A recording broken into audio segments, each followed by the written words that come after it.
Estamos ante una de las cúpulas más imponentes de Asunción, en la cima de la loma del Bolocue, donde se levanta este imponente templo, como nunca más se podrá realizar en la ciudad. Su historia está llena de amor y de lágrimas enjugadas en la alegría y en el dolor. Tras el pavoroso incendio que en 1889 consumió la antigua iglesia, se ha levantado este nuevo templo que se ha convertido en una morada de fe.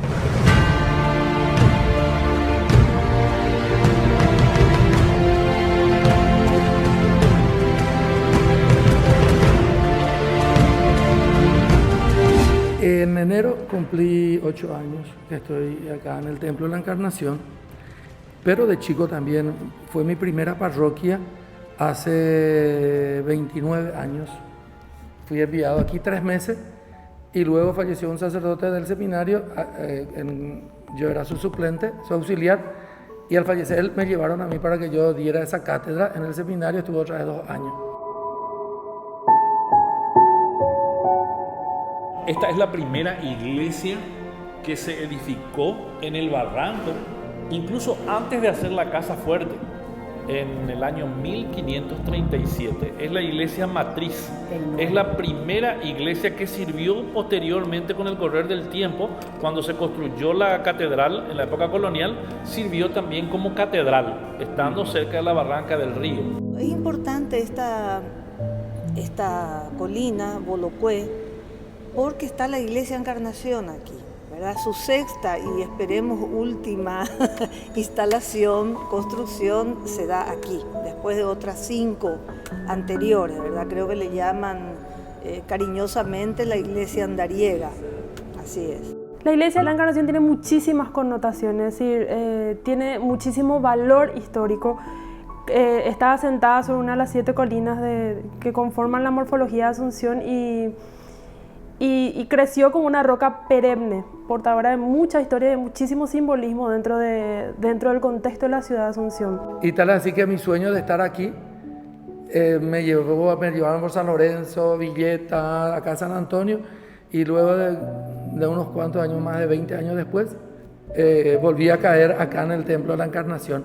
Pero ya de seminarista a mí me encantaba esto, daba la vuelta, miraba y me interesaba la historia. Luego hubo sucesivos lugares en donde la iglesia fue ubicándose a raíz de que la barranca se fue desmoronando, porque el río desmoronaba a raíz de las lluvias, y entonces se fue mudando, digamos, la iglesia, por eso le llaman que esta es la iglesia andariega. Porque primero fue ahí en lo que es la bahía, subió el agua, llevó todo el templo, después ahí donde fue el templo de los dominicos, después los franciscanos, el raudal le llevó todo, subió más arriba, se quemó el templo, hasta llegar a este lugar, prácticamente, si mal no recuerdo, el sexto asentamiento prácticamente es esto. Su importancia ya empieza desde la fundación de Asunción, es decir, la primera iglesia en la Encarnación se funda en el 39, ¿verdad? 2 años posterior a la fundación de la ciudad, al lado de la Casa Fuerte. Esa, por un incendio que ocurrió en toda la ciudad, se va mudando y la iglesia tiene 6 asentamientos, ¿verdad? Esta iglesia está ligada a los albores de nuestra existencia como nación.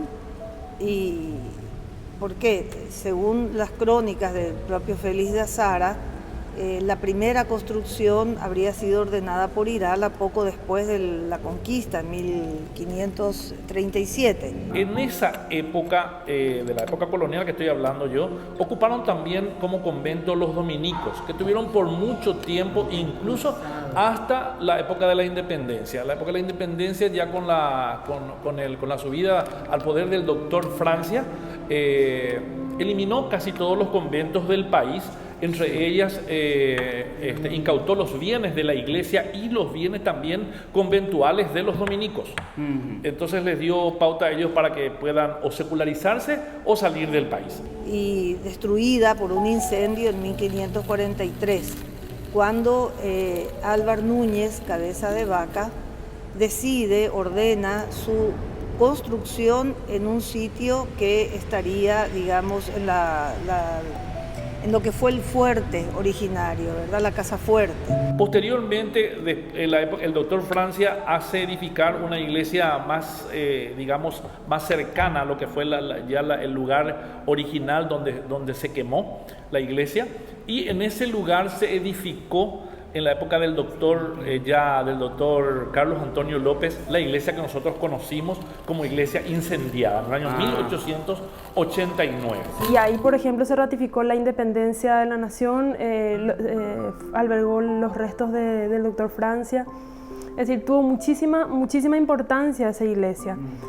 Era el centro, como te digo, de la vida cotidiana de la gente, pero en Reyes, una vela encendida en el pesebre ocasiona un incendio y esa iglesia se destruye en su totalidad. Muy pocas cosas lograron ser salvadas de ahí. Y allí funcionó como catedral. En realidad la iglesia de la Encarnación fue la primera catedral de Asunción. No en este emplazamiento, pero fue la primera catedral.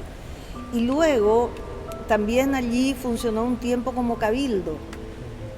Los asuncenos votaban por el gobernador de la provincia en la Encarnación. Luego fue trasladada donde estaba un oratorio de Santa Lucía, ¿verdad? Cercano a la calle, como a un par de cuadras más allá, y eso fue ya allá hacia 1600 y algo, 1697 aproximadamente, tal vez yerra algunos años. Y allí permaneció como 100 años. El quinto asentamiento tiene mucha importancia también para la historia del Paraguay, porque ahí era la típica arquitectura de iglesia paraguaya, es decir, la fachada tapa, la torre del campanario, las galerías laterales, y formaba un conjunto muy importante porque al lado tenía el Camposanto. Entonces era como que todas las actividades de la época de la ciudadanía se realizaban en la explanada de la iglesia. Cuando Francia decide, ya él había cerrado los conventos, los cuarteles, etc., y Francia decide que vuelva al primer emplazamiento, precisamente al convento de los dominicos, ¿verdad?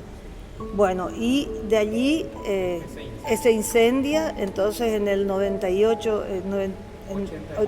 1889, exactamente. El cementerio que estaba al lado de la quinta iglesia albergó también los restos del presidente Gil. Sí. Y fue a partir de ahí que se cierra por un brote de viruela, se cierra definitivamente el Camposanto que estaba al lado de la iglesia de la Encarnación. En esa época ocupaba el cargo el noble sacerdote recién recibido del seminario conciliar, el presbítero Bernabé Colmán, y él se asustó porque fue unos días posterior a la Navidad, en la época el 4 de enero, que le prendieron velas las mercaderas al pesebre, y aquello con el cabo Veí que estaba seco ya por el calor que hace, el viento que venía del río hizo que se incendiara la iglesia.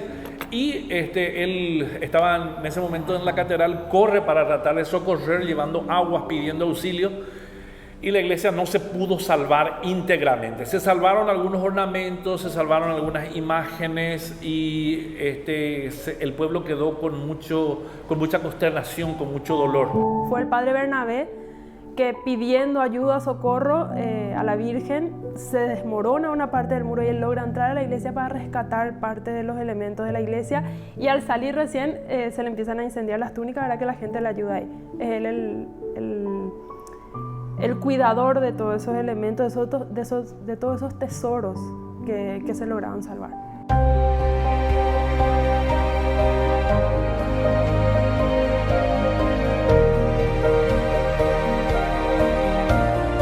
Loma Bolocue, donde se construyó el último asentamiento de la iglesia de la Encarnación hacia 1893. Loma Bolocue está a 45 metros de altura sobre el nivel del río Paraguay. También está formado geológicamente por arenisca roja. En ese lugar, en 1893, se construyó esta iglesia hasta la muerte del arquitecto Juan Colombo, el italiano Juan Colombo, que sin cobrar un peso al Estado, haciendo solamente por devoción a Nuestra Señora de la Encarnación, decidió poner los materiales y la obra. En 1902 él fallece y la obra queda inconclusa. Se trató de continuar el gran proyecto, el descomunal proyecto, pero hacia 1912 se abortó la misión, no se terminó de vuelta a la iglesia. Para los que conocen la iglesia, les voy a mostrar una imagen de cómo debería haber lucido según el plano de Colombo.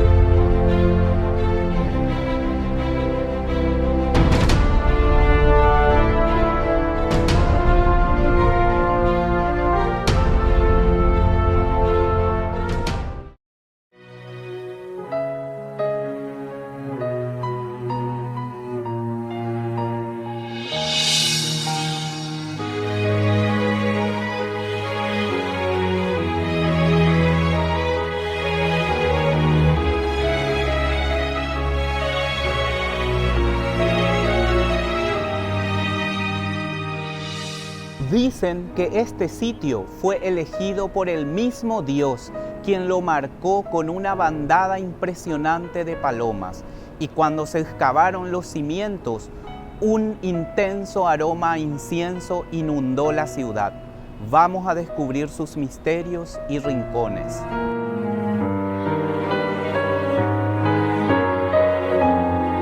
Estaba también en esa época el presidente de la República, que corrió con el caballo y asistió a todo lo que fue el incendio. Entonces, conjuntamente decidieron ellos realmente construir una iglesia más magnificente, mejor. Se prometieron, digamos, a sí mismos, y sobre todo a este sacerdote que era muy joven. Él era cura párroco en ese momento de la iglesia. Y una vez que se incendia empieza todo un tema, un debate porque había algunos ciudadanos que querían que la iglesia conserve su ubicación, ya que ahí estaban sus seres queridos enterrados, querían construir de vuelta ahí, aparte existía ya un predio. Y otro sector de la población quería un lugar especial, un nuevo lugar. Cuando se estaba pensando en qué terreno comprar, de acá, de la colina, salió un olor a incienso que tomó, dice que toda el área, toda el área tomó. Y eso se toma como un deseo, indicio de que tenía que ser aquí. Fíjense, algo maravilloso, y el padre Colmán ya venía así, como decía la profesora Inca.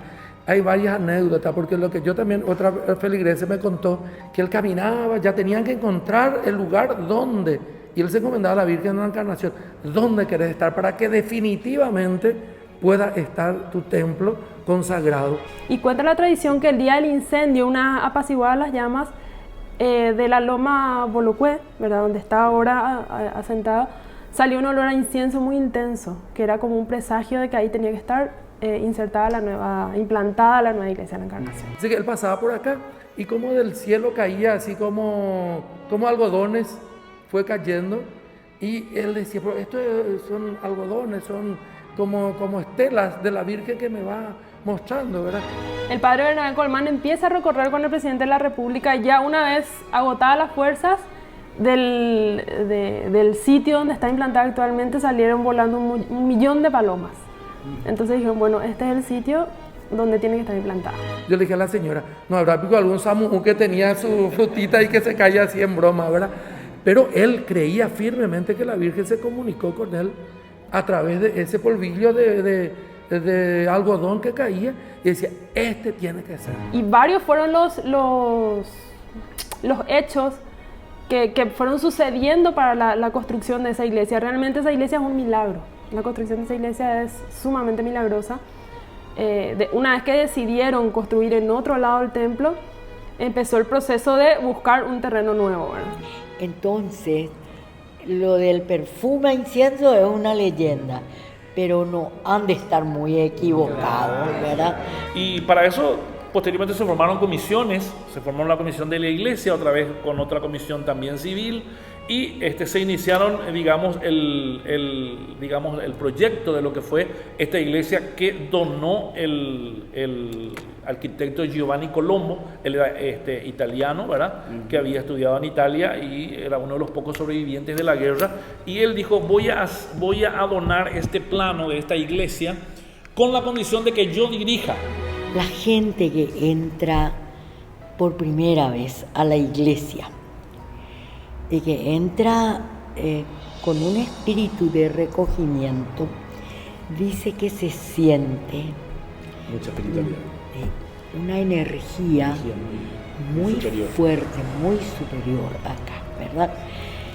Y sí, cuando uno está realmente con un espíritu de tranquilidad y de reflexión, una vida interior, realmente se siente.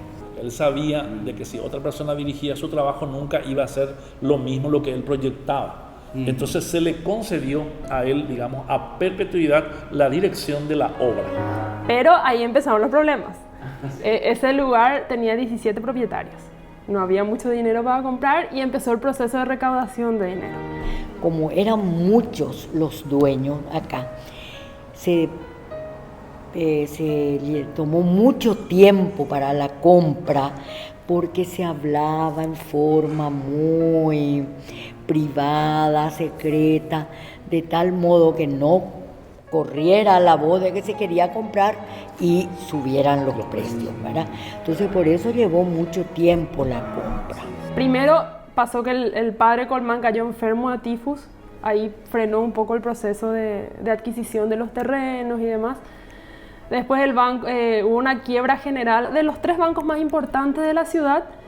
Entonces ahí también las personas que podían haber ayudado económicamente a la iglesia también estaban con problemas económicos. Entonces también ahí se frenó bastante.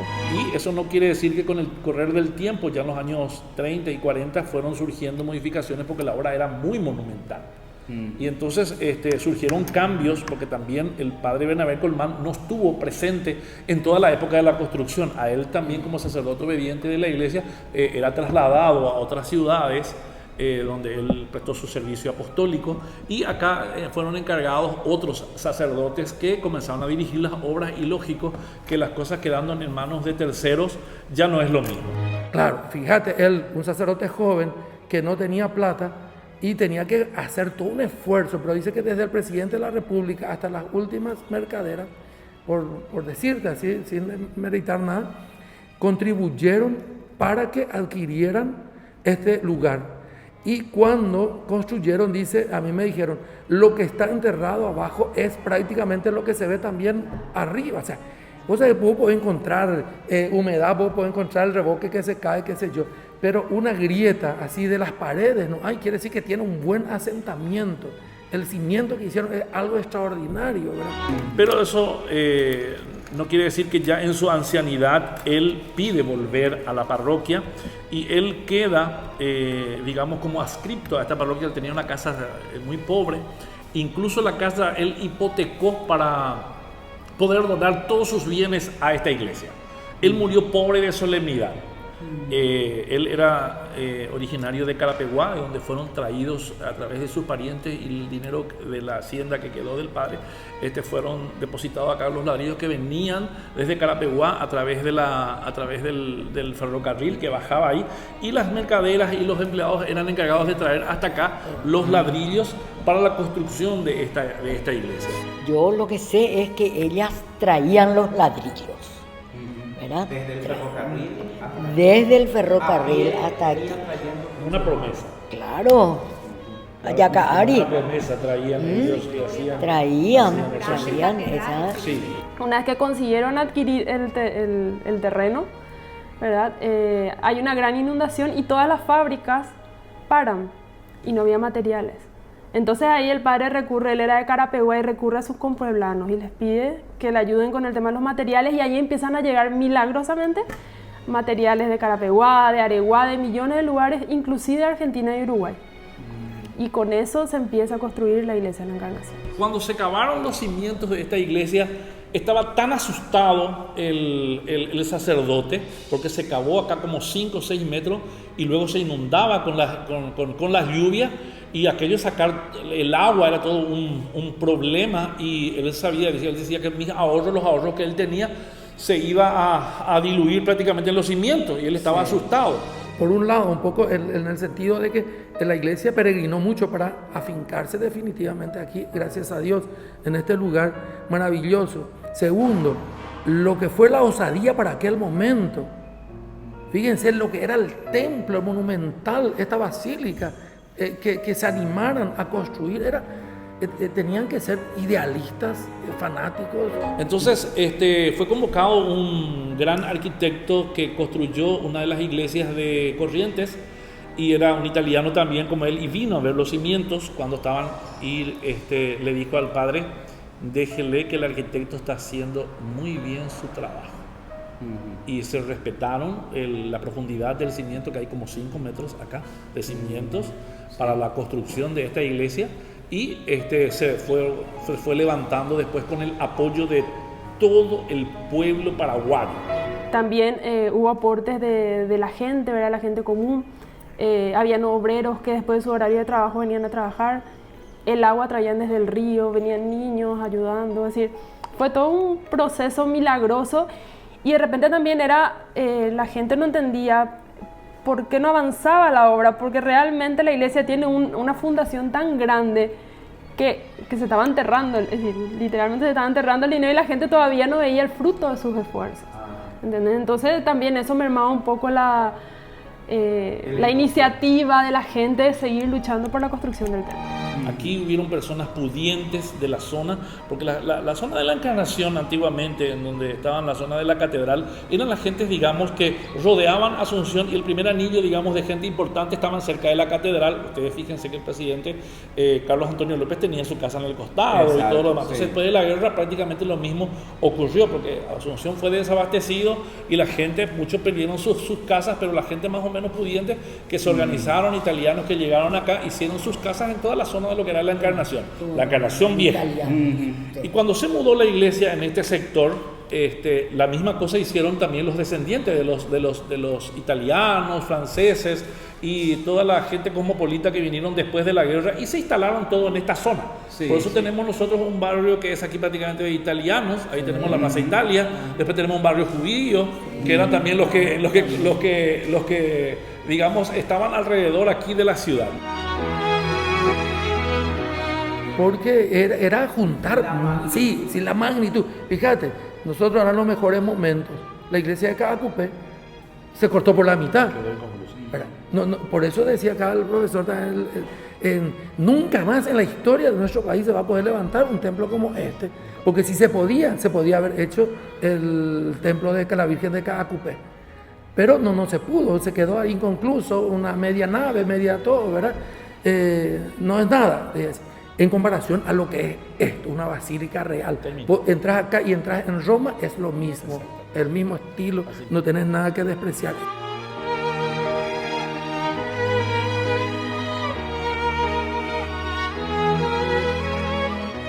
La dejadez de lo que es la historia también.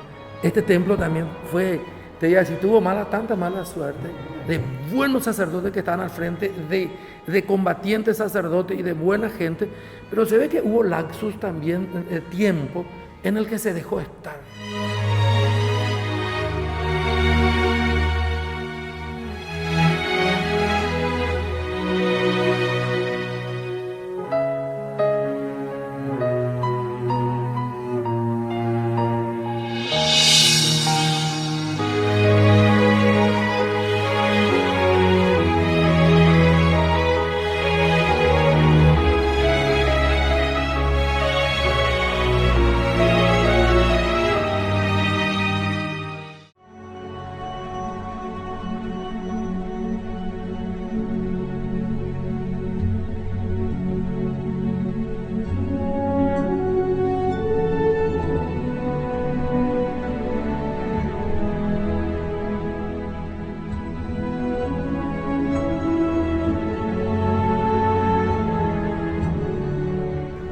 el ímpetu del padre Juan Bernabé Colmán, con el esfuerzo de los fieles que pusieron ladrillo a ladrillo y la generosidad del arquitecto Giovanni Colombo, hicieron posible la inauguración de este templo en 1912.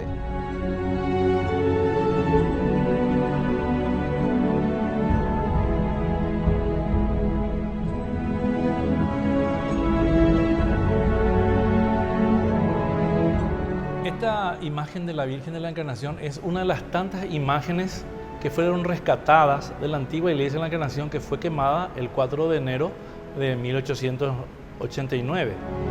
Fueron varias las imágenes que se salvaron y varios fueron los utensilios.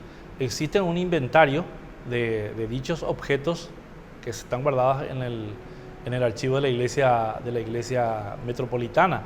Y allí nombra de que una de las imágenes que se salvó fue la imagen de la Virgen del Rosario y también la del Niño Jesús.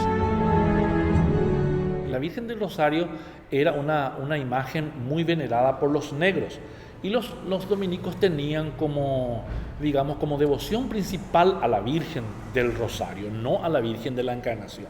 Entonces la ranchería de los negros quedaban toda en la zona de lo que es el puerto.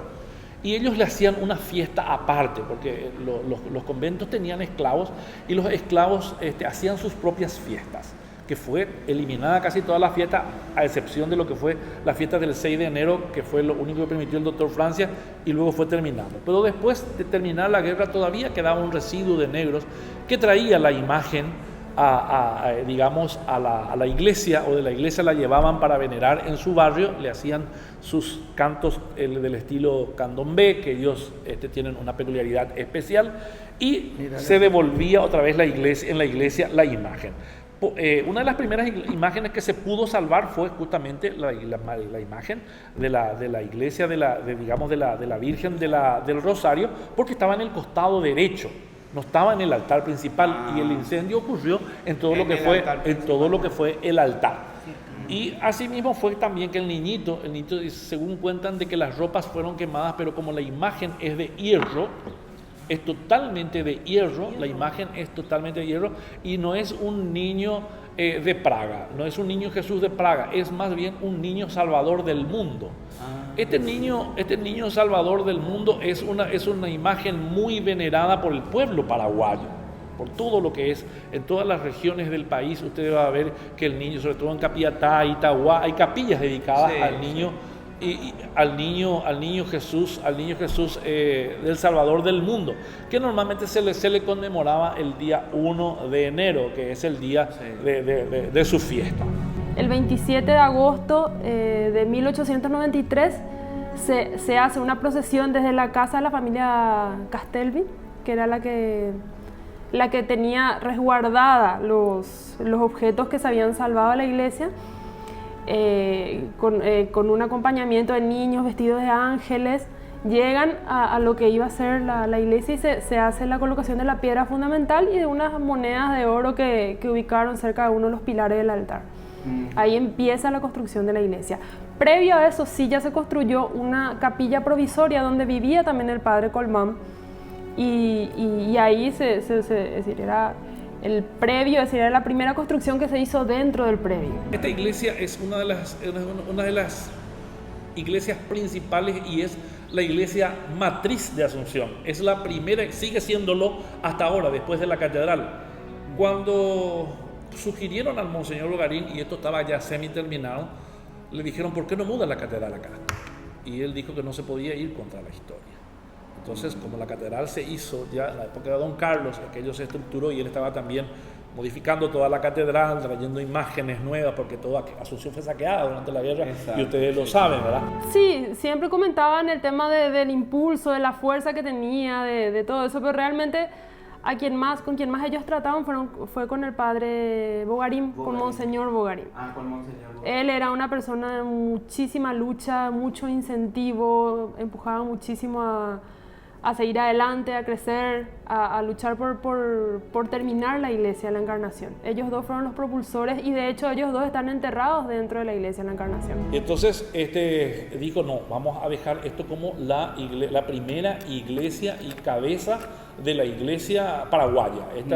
Digamos, es una de las iglesias más representativas del Paraguay, una de las iglesias más fotografiadas en toda la historia del Paraguay, sobre todo después de su construcción. El constructor fue el italiano Colombo, arquitecto, ingeniero, que concibió en origen, digamos, como inspirándose a las plantas basilicales, ¿verdad?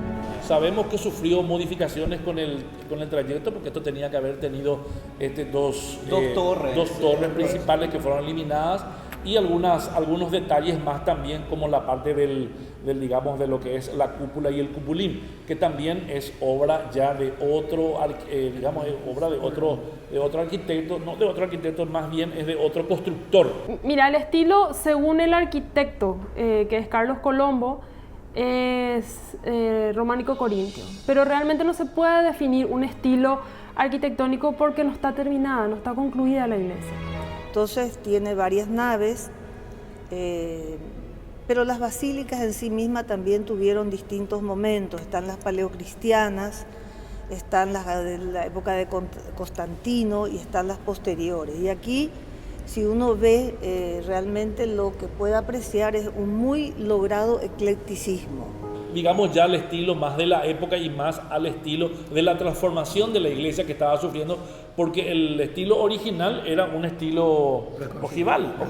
Y eso probablemente se deba también al hecho de los posteriores agregados que se han dado a esta iglesia. Tiene muchos elementos, es decir, a nivel de planta tiene la característica de la iglesia paleocristiana, ¿verdad? Que empieza en un pórtico de inicio, ¿verdad? Culmina en el altar. Tiene características de las iglesias constantinianas y también góticas, que tenían capillas laterales. De hecho, habían solo 3 cúpulas que se veían en Asunción, ¿verdad? Una allá del Panteón y la de la Encarnación, ¿verdad? Y creo que es un elemento del patrimonio arquitectónico nuestro, patrimonio arquitectónico y urbano, porque, digamos, además de su presencia, desde el punto de vista formal, hay que tener en cuenta que hasta que el centro histórico fue creciendo en altura, este era el hito de Asunción. Su cúpula se veía desde lejos. Cabe recalcar, y es muy importante, que en las épocas de las revoluciones, las personas que venían y se tomaban a la iglesia de la Encarnación, se tenían la revolución ganada. Fue escenario en las contiendas armadas. En las revoluciones. En las revoluciones, ¿por qué? Porque era un lugar espectacular de mira para la gente. Pues subían arriba. Claro, y es una de las iglesias más acribilladas que hay en el país. Esto está lleno de balas. Utilizaban eso como lugar de tiro y de mira para las contiendas. De hecho, los vitrales, ya hoy restaurados, tenían agujeros de bala. Anteriormente, era antes de la restauración. Más de 10 revoluciones que hemos tenido durante la historia del Paraguay. Los revolucionarios que subían acá, que estaban apostados acá, eran los que defendían, digamos, a la parte del gobierno, y cuando los revolucionarios venían y tomaban esta iglesia, es el momento en que la gente decían de que los revolucionarios ganaban y eran ya partidarios de poder subir al poder, que eran los cambios sucesivos que tuvimos en las sangrientas luchas civiles durante mucho tiempo, por el cual también fue imposibilitada la iglesia en hacer lo que realmente quería hacer, porque nuestra historia está plagada de mucha sangre, de mucho encono entre los paraguayos mismos. Era albergue de muchas actividades. Por ejemplo, durante la guerra fue hospital de sangre. También para los enfermos leves iban ahí destinados a la iglesia de la Encarnación. ¿Verdad? Desde muchas zonas de la ciudad se distinguía la iglesia, servía justamente hasta para orientar a la gente. Es parte de los recuerdos, es parte de la cultura y desde luego la función que cumple como espacio religioso.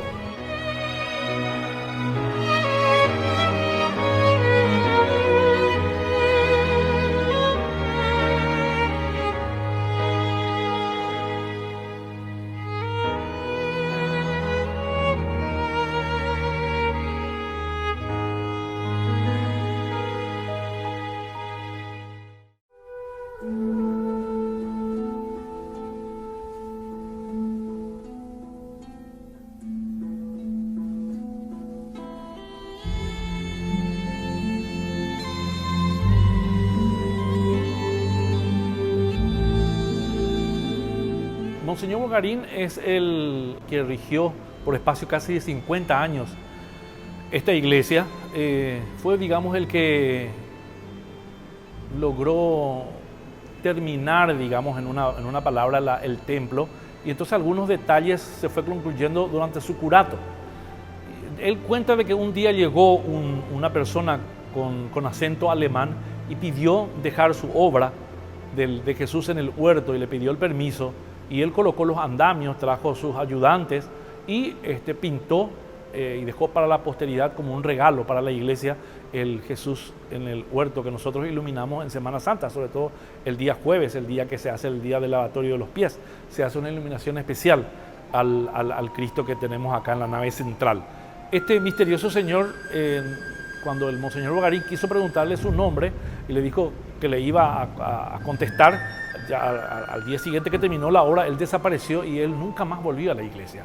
Nunca se supo el nombre de la persona que hizo esta hermosa obra que dejó aquí, que es un pequeño misterio para todos y que hoy en día creo que le falta un poco de restauración, pero yo creo que con el tiempo ya las feligresías se van a ir encargando para dejar en condiciones nuevamente como lució la primera vez que fue pintado y fue, digamos, adornado esta parte central en donde está uno de los misterios más hermosos, que es la agonía de Jesús en el huerto.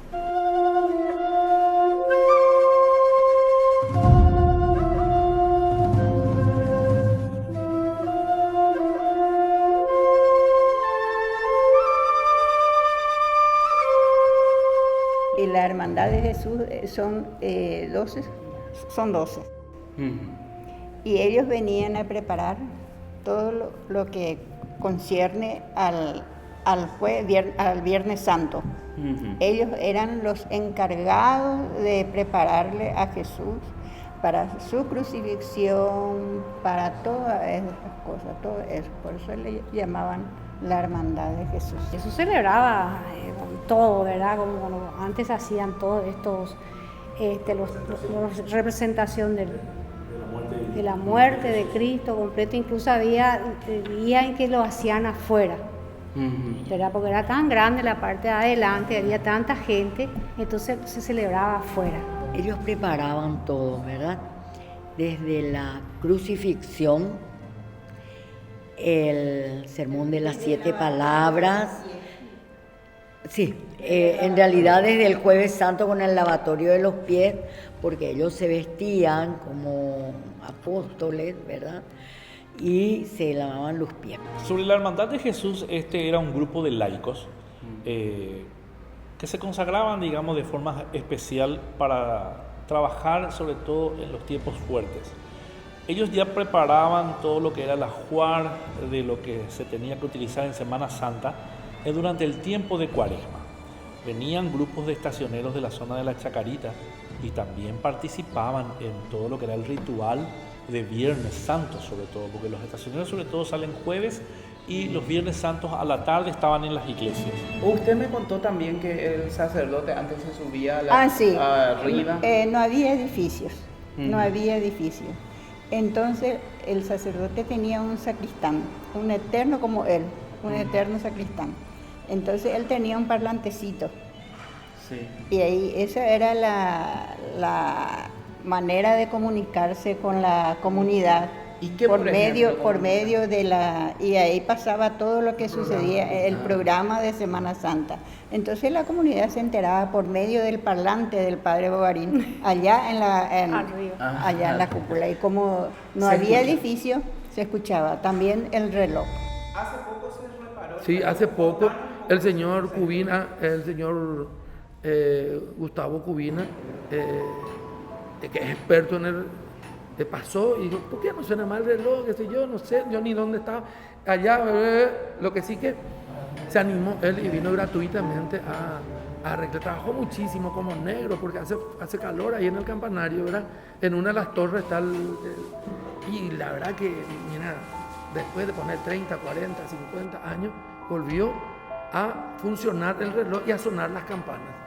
Y eso era una cosa extraordinaria, ¿verdad? Sin ganas de ofender a nadie, si hace 40, 30, 48, 50 años. Lo importante es que hoy funciona el reloj y toca la campana. Pero al día siguiente era la crucifixión, el sermón de las 7 palabras, la muerte de Jesús, porque a las 3 en punto caía la cabeza del Cristo, ¿verdad? Después el descenso de la cruz y luego se lo ponía al Cristo yacente. Era todo un ritual. Sí, era todo un ritual. Se lo ponía al Cristo yacente y se hacía la procesión del silencio, ¿verdad? Era el único templo que tenía órgano de tubos. ¿De qué época data ese? Pone 1903, 1910, 11, ¿viste? Sí. Porque acá pues sí, muchas veces pasó también con el tema del reloj, más o menos 48 años, 30 años, 20 años, pero nunca pues, viste, la gente cuenta, no hay anales, te voy a decir, en la iglesia pues hablábamos y poco escribimos. Y la gente ahí venían todo y incluso se ponían a llorar y todo era... Es parte obligada de la visita de las 7 iglesias. Sí, la encarnación. también eso hacía eso, sí o sí, pero para eso tenía que primero toda la parte de la celebración primero, y al terminar, no es que precisamente hacen las 7, no, se terminaba la celebración el viernes y ahí salíamos a recorrer las 7.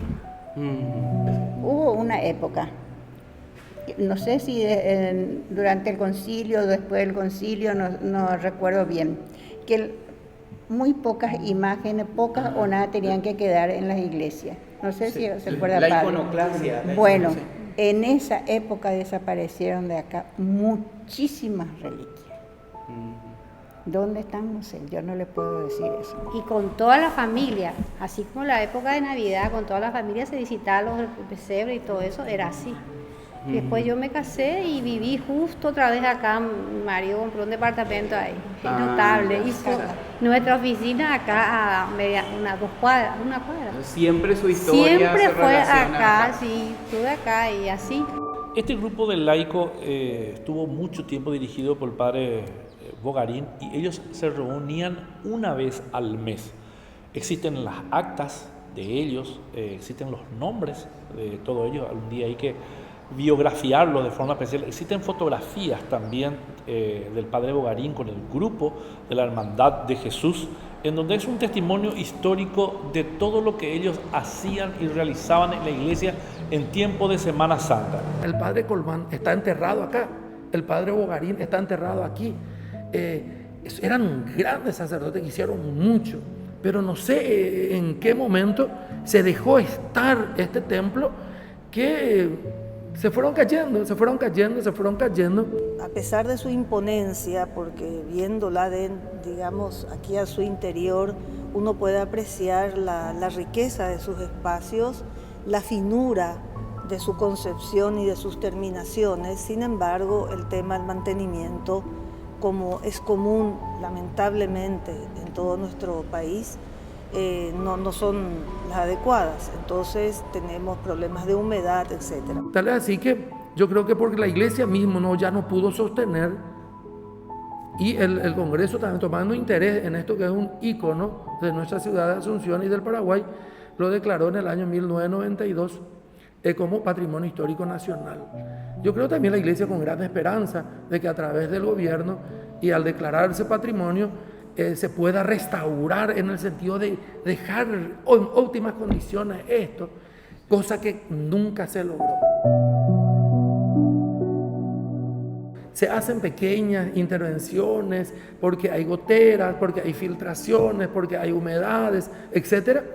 Y la intervención fuerte que se tuvo fue cuando los vitrales, que la arquitecta Beatriz Areaga lo hizo, y esto ya en el país se hizo, y una belleza realmente, con un diseño de lo que fue el original, con el Monseñor Cuquejo que se hizo, y se han puesto esto y quedó maravilloso.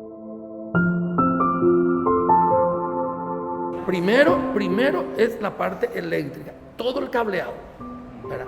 Con un transformador acá que pueda alimentar coherentemente a este lugar. Segundo, si nosotros queremos que esto sea lo que en la mente y en el corazón de muchos asuncenos que conocen y que no conocen, porque como decía el profesor, es la iglesia más fotografiada, que los alumnos de arquitectura e ingeniería que vienen acá a hacer sus planos, etc. Esto es fotografía, quinceañeras que se van a casar, modelos, etc. Vienen porque quieren una parte de la iglesia de la Encarnación para lucirse con este templo, ¿verdad? Entonces, nosotros necesitamos que sea iluminado artísticamente.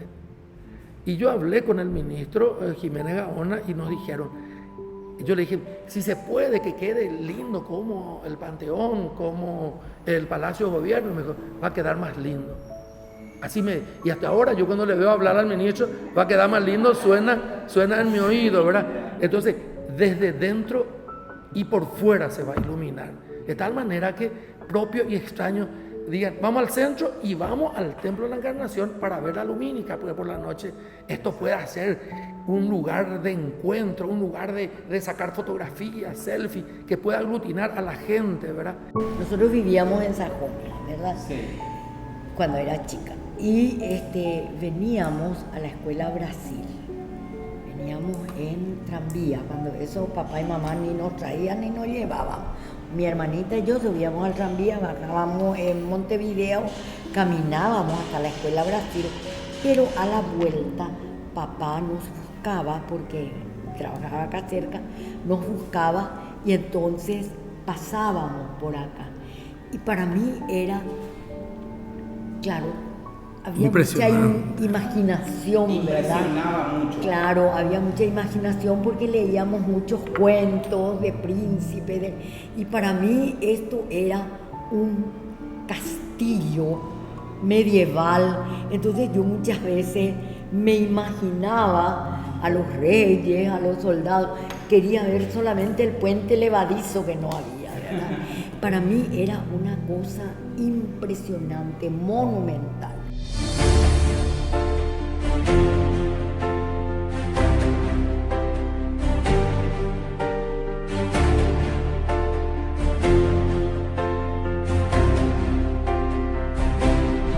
En este lugar se siente la mística y la fuerza de la fe.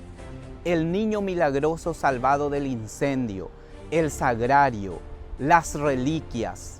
Y cuando escuche las campanadas del reloj de la Encarnación, acuérdese que este templo necesita su ayuda. Todos podemos aportar para preservar este monumento nacional. Nosotros les invitamos a seguir por los senderos que nos conducen a otras colinas de la ciudad el próximo fin de semana en la Asunción Escondida.